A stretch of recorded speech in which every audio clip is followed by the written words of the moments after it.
বলিতেছেন, জয় জয় রঘুপতি রাঘব রাজা রাম, পতিত পাবন সীতারাম।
শান্তিদায়ক রাজা রাম, পতিত পাবন রাজা রাম, সুখ শান্তিদায়ক রাজা রাম, পতিত পাবন রাজা রাম, রঘুপতি রাঘব রাজা রাম, পতিত পাবন সীতারাম।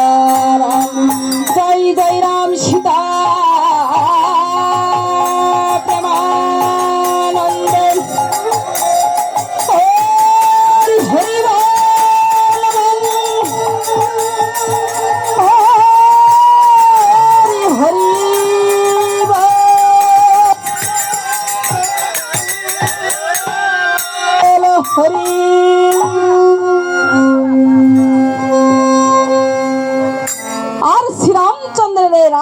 গুণ কীর্তন শুনে যখন বশিষ্ঠ মুনি এই শ্রীরামচন্দ্রের রাজসভায় আসলেন, শ্রীরামচন্দ্র মুনিকে দেখে তখন ছোট ভাই লক্ষণ লক্ষণ বলিয়ে ডাকিতে লাগলেন, ওরে লক্ষণ শুনো দিয়ে মন মুনি বসিবারে এনে দাও একটি দিব্য সিংহাসন।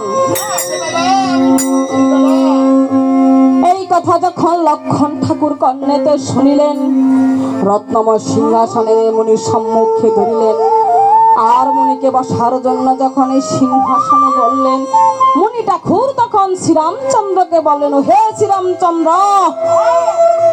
হে শ্রীরামচন্দ্র বলি তব ঠাই তোমার এই ব্রহ্মবদের সিংহাসনে বসতে আমার কার্য নাই।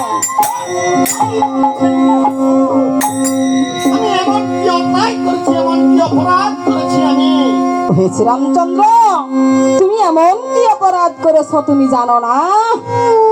হে শ্রীরামচন্দ্র, তুমি যে লঙ্কা রাবণকে বধ করে ব্রহ্মবদের পাতকী হয়েছ, সেই ব্রহ্মবদের পাপের পাতকীর এই যে সিংহাসনে আমি কেমন করে বসবো?